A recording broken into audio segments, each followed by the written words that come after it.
Hey Springfield, I'm Dominique and you are watching Behind the Scene, and tonight we have Quinock on. And thank you guys so much for being part of this. I want to start off with just introduce yourselves and what you play in the band, how long you've been playing, just period. Okay, well, my name's Chris Tyree. Been playing guitar for 33 years and singing since I was like 16 in a band because no one else of my friends could do it. So You were volunteering. yeah. David Hill, or Dave Smack. Been playing drums for about 30 years. I'm Dog, the bass player. I've been playing this time around for about 18 years. Oh wow. And how long in total? Oh, God. Many 25. moves. I quit for 25 years. Oh wow. Oh wow. Okay, so with your name, how did you come up with your name? It's something I held on to for a long time.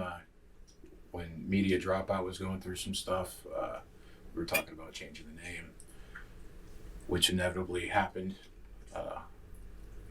And now it's a different band, of course, but it means beautiful sky and strong one in different dialects and different spellings. So. And what kind of music, for the people that don't know anything about your band, what kind of music would you say you would fit under? I don't like that question. I know, genre. Well, I mean, you don't want to pigeonhole yourself, but you don't play country. Well, we What do you definitely play? don't play country. Missouri Dirt Rock. Missouri Dirt Grunge. Yeah, Missouri Dirt Rock's what I used to call it back in the day, and it would always make people mad because they'd call us grunge, and I was like, no, they'll call us that because even grunge bands don't like being called grunge bands. So we're just rock and roll. Rock and roll. And how long have you guys been a band? A year and 6 months now? Yeah, about a year and 6 months. Wow. So, you're local, obviously, and what are some of your, favorite memories of being a band in the last year? Of this band? Yeah. Well, definitely not being locked in here, but we got to play one show before the lockdown. Southbound.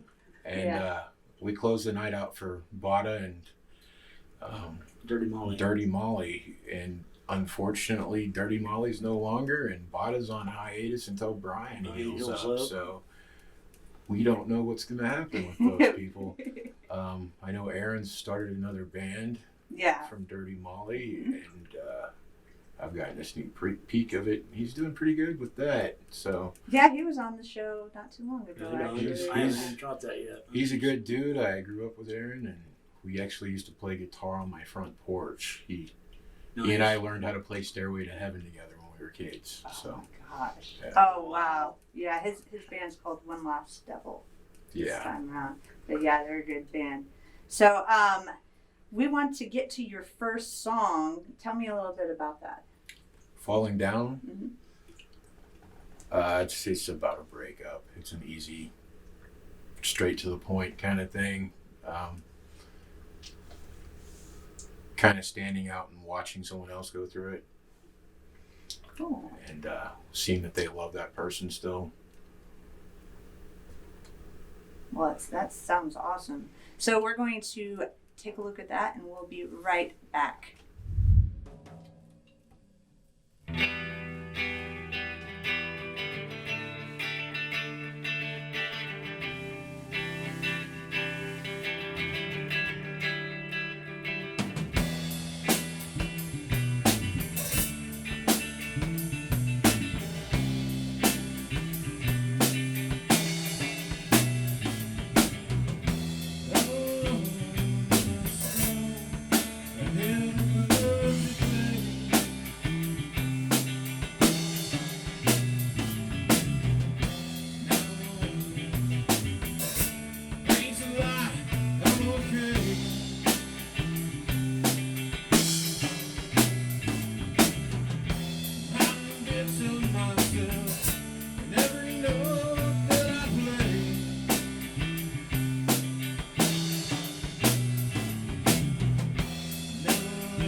So we're back. Thank you for that song, guys. I mean, we listened to it earlier this evening, and God, all your songs are great. I love it. So let's get to the music industry part of everything. You guys are seasoned musicians, and what kind of advice can you give other people that are trying to get into the industry? Just inspiring musicians. Just keep plugging away at it. That's the only Keep thing you playing can do. away, Practice and play play. hard, practice. I made up a saying when I was 16, and I lived by it. Mhm. And I had it written all over my car, my window in the bathroom, the mirror in the bathroom. My ex-wife actually kind of was like, "What are you doing?" But it's the day you give up on your dreams is the day you truly die. So dream big and keep living, and that's got me through a lot of stuff. And if people realize what that means, deep down, it just never give up, never let go of that dream. The minute you let go of the dream, you're just like everybody else. Mm-hmm. And I mean, you're dead inside. Strive for being innovative in your playing too. To try to find something, because bands are always pushing for new genre styles or just different approaches to music. I think that's important that people do that, or just follow what you really want to do. But it's always good to fill out other types of music and see what you can put together and come up with. Diversify, yeah. Always accept criticism too. Criticism is not necessarily a bad thing. No, it's not a bad thing. It'll straighten your ass out. That's what it'll do. And all publicity is good publicity. So if you make someone mad, you make them mad. Mm-hmm. So with your individual backgrounds in music, what kind of style of music did you all play? Up until this point. That's what's interesting. Yeah, I started out playing country. I was backup bass player in my mom's country band that she was in. And then, like I said, I quit for 25 years and then moved to Kansas City and got on with some guys. They kind of did some country rock type stuff. And then I got more into the blues. And then ended up with these individuals. Yeah, me and Smack been in 6 different bands together. We played country, we rock, played blues. all kinds of stuff. They tricked me into coming over. Yeah. Trick you. Good trick. Hey, he tricked me too, man. Oh, you need to play something a little bit better, something harder. Come on, man. It's like, Yeah. okay. Now I'll see what happened. They created my own stuff. I'm not as dumb as I look. Like I started playing when I was 7, so it was easy stuff at first, and then stuff I made up, noises, A, B, C, D, E, F, G, normal chords, and then by the time I was 16, I was into getting electric guitar and learning all these songs by Metallica and Nirvana and then Hendrix, and that's where I started. He does a real killer version of Kumbaya. I don't know that song. I was an Didn't 80s go to camp. metalhead. Lots of 80s music. Hair band. Hair bands. Yeah, which I don't have no more. Well, you still have hair? It's Just not long hair. Yeah. Back then I had long hair. What would you say would be a successful practice? A successful practice? Yeah. that you Any like. practice is a successful practice. Anyone, there's not like something that sticks out. It's like, yeah, that was a great Well, practice, guys. if you nail a new song, that's usually a sign that it's going well. I mean, If you know all of them, it's a lot yeah, better. yeah. No mistakes, maybe. I don't know. Just getting together and practicing and doing it for hours and hours and hours and hours a week is a very important thing to do, because you're never going to get ahead if you don't. How many practices do you guys have a week? We do 3 days for about 5 hours a day, and sometimes extra. So Wow, that's pretty impressive. So, what kind of advice can you give somebody as a lyricist? Because you write your own songs. Do these guys help in the writing process? occasionally, yeah, Mhm. yeah. And I always run stuff by them, now that they're part of it. All I can say is write from your heart. If your heart's not there, it doesn't mean anything to anybody else. That's right. Even if it's jumbled and sarcastic, abstract, or straight to the point, it's got to be felt. And if you don't feel it, then there's no point in doing it. Yeah, because if you can't feel it, you can't make them feel it. Yeah, that's right. That's part of music, just being able to push it You gotta out to feed them. off the crowd. They can grasp what you're coming, Exchange of point energy. you're coming to. The crowd gets crazy, we get crazy. So And how important do you guys feel for somebody that's just trying to make it to concentrate on their own songs versus cover songs and trying to get a gig? Because I know we were talking about, how you prefer cover songs being done their own way, or you were talking about it. if you're We gonna were do talking earlier, guys. if you're gonna do a cover song, Make it your own. Make it your own, as much as possible. Anyway, Unless you're going to be a tribute band. Yeah. if you're doing a tribute, I guess I don't know. I'm not really into doing the cover thing. I've got a torn outlook on that situation because I've got a lot of friends in cover bands, and I support them. Of course. Musically, they're good musicians, but I can't see myself. To me, that's a musician's hell. So Mm-hmm. We've So, been Yeah, at it kind of Jukebox stifles your before. creativity. We've been at Yeah. Jukebox before. Me and Dog haven't Oh, we? yeah. We did that for a whole year. I mean, solid year. so you're a every big weekend. supporter of just doing originals as much as possible. Well, if you're going to do covers, Yeah. do them your own way. Yeah, do your own way. Put your own spin on it. well, here's the thing: if you're gonna do a cover, do it of somebody that's dead, because they're not able to do it anymore. Mhm. Stop covering people that are still alive. If they're alive, they're probably still playing their own songs. Right. Let them play it because they did it better. Right. Right. So Now, about the Springfield music scene, what do you feel about it? What do you feel like it is growing since you guys started here in Springfield? I've watched it explode in the '90s Yeah. to where it was just insane. Yeah, it was. To every club being packed, and this is, of course, pre-internet. So everybody was always out and about. It was amazing. And I was like, man, if this is how it's going to be, music's going to be great in Springfield. Yeah. To watching it, barely anybody coming out. And now it's slowly starting to draw a crowd. Well, it was before the pandemic. It was slowly starting to draw crowds again. And I was like, okay, there's hope here. I think there's always going to be hope here. This is a very creative area for Missouri. Even like if you go to Jefferson City, like I lived there for a little while. There's so many musicians in Jefferson City that it's insane, That's true. and that's a small big city. Mm-hmm. Yeah, Springfield, I came from Kansas City. This There's is Twin tons. Cities. Springfield's the second largest city. Third. Yeah, third St. Louis, Kansas City, and Kansas City's in 2 states, so it doesn't count. Yeah, it is. No, it don't. this is a Queen City, regardless. But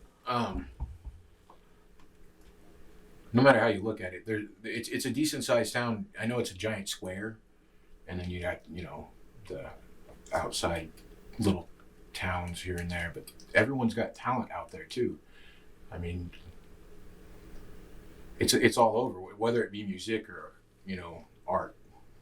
You go to the art walks, and there's just so many talented people. in Cool this town. stuff, really cool stuff. And to see that, I've seen that all over the United States, but not like this in a smaller community. Like Seattle was amazing. Baltimore was amazing. New Orleans, amazing. Colorado, same. But Springfield's just got this different vibe, and it always has. Yes, it definitely has. If everybody would just come together again like it was, instead of feuding and Work as a team. try to Yeah. take other people's gigs and downgrade each other. I mean, you don't have to like someone's band to like a person. If you don't like their music, you don't got to say you don't like it either. You just Don't listen to it. kind of, yeah. I mean, you support your friends because they're artists. You go out and you play with them and so on and so forth. It doesn't necessarily mean you have to like what they're doing. But you shouldn't be a hater either. Like, especially if you're playing with other bands. Those people are out there creating, and they're trying to do the same thing you're doing. You shouldn't hate on them for it. So. Yeah, that's so true. We're all in this together. Yes, and there's so many talented people in this town. It's like you were ridiculous. It's a saying, ridiculous yeah, like amount you're of saying, if we just all come together, work together, we can make this like the next Nashville or Anything great. Sought after music destination, Springfield, Missouri. Well, let's get to your next song. Tell me a little bit about that one. Prevail. That's a personal song about the incident that happened prior to these guys with the band. And it's about overcoming other people's BS. I'll just put it that way, without calling any names. There you go. Right on. No name said. Well, let's get to that one and we will be right back. So far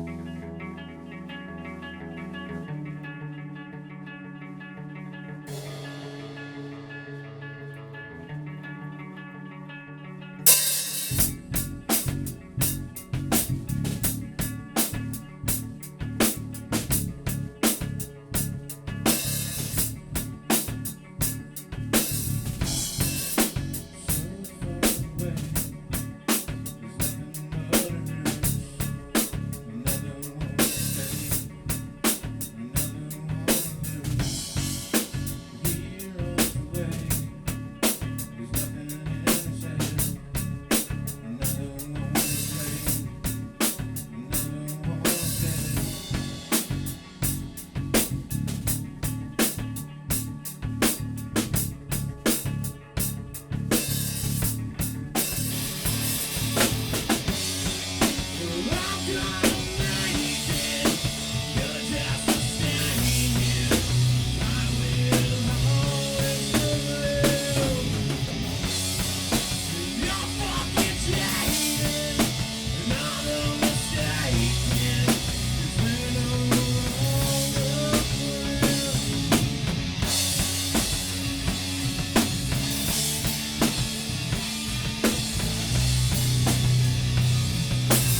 we are back. So let's talk about a little bit about etiquette at the venues and any event that you've done.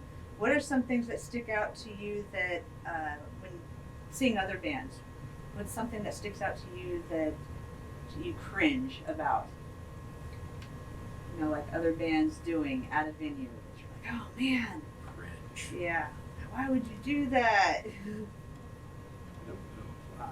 First of all, seeing them fumble around stage and stuff, not being ready for the show, get things going, which I've been guilty for in the past. But it's something you learn in time that you Not having have your extra ducks in a guitar. row and ready to go and get it done. Put on It's your like- show. Me and Smack were in a band, and the front man, every once in a while, he'd throw just a song that wasn't on the list, or we didn't even play. Yeah, that would, You know, yeah, we're all that's kind true. of bumbling around trying to figure out, what to do, and he's up there just la la la, and 3/5 timing. yeah, he had atrocious timing. He'd Oh. go out on the 3 or come in on the 5, and it's like, Yeah. dude, there's no 3/5 timing. And we have to struggle through this. Yeah. Yeah, that's not Fun nice. times. Oh, yeah. Okay, so what's something that might have stuck out on other bands that you're like, wow, I need to adopt that into my band? Anything? Just putting on a show better. I mean, it's really hard to do whenever there's only 3 of us and I'm stuck to a microphone, but I move around as much as I possibly can, especially when I'm feeling okay. If I'm not feeling okay, then I probably you're just going to stand in front of the microphone and you're going to get a guitar player. Mhm. But, I mean, if I feel good, they've seen me just go crazy over here. I adopted twirling my sticks and trying to put on a show, be very active back there since I can't get up and run around and break dance for anybody. Always so. pick on your band members during practice, too, because it sets you up for a crowd that Yeah, doesn't like you. yeah, that's true. It sets you up. That way you know I'm You're ready ignore for it. whatever. Just ignore it. Like I stole a Look the other drumstick in the way. middle of playing the other day. It was hilarious. Yeah, you're trying to fuck me up, weren't you? I did. I just stand there back there and look pretty. That's all I can do. So what are some things that you really enjoy that venues have done to take care of you throughout your other bands? Not just this one because you've only been a year, like you said, but other bands. Something that like a venue might have that did for you guys where you don't usually see it. Oh man, I got one for that. Okay. Tear it up. Bolivar, when we played at Ralph's. Ralph's, he would always feed us. Whatever we wanted, we all get to eat. He'd give us beers, whatever we wanted, and plus pay what we had requested. Yeah, he took very good care of us. And if we needed anything that night, if we were gonna leave, he made sure we had it before we left. It was awesome. Just Yeah. constantly being present. Oh yeah. Yeah, Not just okay, there's my stage. yeah. He But would sit one there and thing about talk it, he to was us, a and musician. He was a drummer. yeah, he was a drummer Oh. too. So But did yeah, good he before. treated us very good. Well, David was always a really nice guy. Yeah. Oh, totally. Yeah, What's and funny good was trying- food out there. Trying to watch a right-handed guy play on this guy's left-handed kid. Yeah, he played on my kit. It's funny you bring that club up because they had my guitar signed hanging up in that club for the whole time they were open. Right? Wow, that's awesome. Is there anything else that has stuck out in your memories about venues? I mean, most of them have treated me really well. Yeah. When I played Tacoma, what's the name of that place? It looks like a coffee kettle. Yeah, that's neat. It's where Kurt Cobain first started. And I played there. It was awesome. And they let us stay the night there so we didn't have to go anywhere else. And the whole time, like, they stayed with us and told us stories. And the place was haunted. And, like, it really was haunted. And, like, the little bell would ring. And it was a crazy night. And they made sure that we ate and had shit to drink. And That's there, awesome. of course, Washington had weed back then. There was a ton of that everywhere, and the crowd was genuine, and everybody there was really nice. So, making sure that we had a place to stay was awesome because that's we were going to always a sleep in the plus. van that night. And it's the only night the whole time we were in Washington that it started to rain. It was cold as shit. It was during September. Oh no. So they put you up. That's Yeah. really good. Is there anything that you wish more venues would do that you don't think venues are doing in this area? Wish they provide us sometimes with a better stage situation. The stages seem kind of cramped. That could help. Even it's bigger like drum riser for people. with a bigger everybody's supposed to have this little bitty kit to play with, and it's like not everybody's got a little kit. I mean, that's not that big, but it's nice to have a little bit bigger drum riser kit. and A a little sound bit guy more that knows what room he's for- doing. I mean, Yeah, that's a most of plus, the too. places we continued to play at throughout our careers, Mm-hmm. like we've talked about it, most of those places all had great sound guys. And Yeah. we just keep going back there because Always they makes you sound treated well. us right, They and treated us right. the yeah. crowd got the best experience because the sound was right. Mm-hmm. Don't just hire somebody that doesn't know what they're doing. Or half-assed for that matter. Yeah, or doesn't care about what the band sounds like, because if they don't care, you're gonna. Shouldn't be a bad experience for everybody. There's no point in it. They're not gonna watch you and make sure to turn down certain things at certain times and so on and so forth. But Yeah, because that'd be put a bad experience on the crowd too, saying, "Man, this band sucked." Yeah, yeah. When it's actually the sound guy, Yeah. the being sound a- person falling asleep at the job. Courtney Love pissed off one of her sound guys, and he recorded her actual sound. Mm-hmm. It's online on YouTube to look it up. It's kind of funny. It's really funny finding out that she can't sing and play Without like Linda McCartney. without a Without some backing track. assistance. Oh.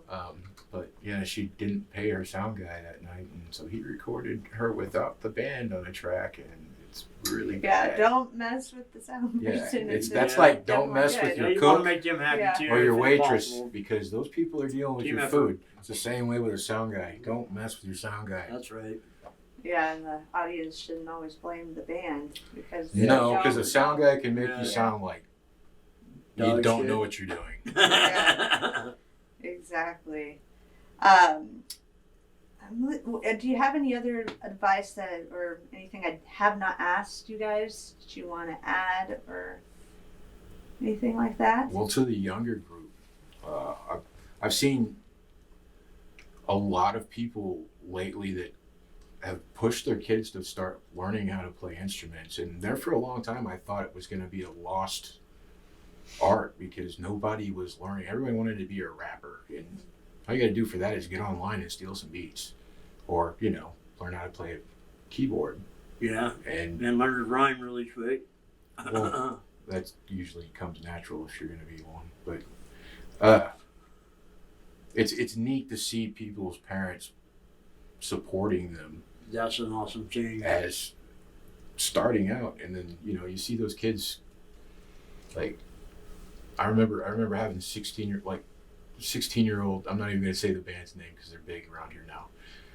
16-year-old band get on stage because we let them play with us when I was playing in the early 2000s, and watch them thrive and turn into this amazing band.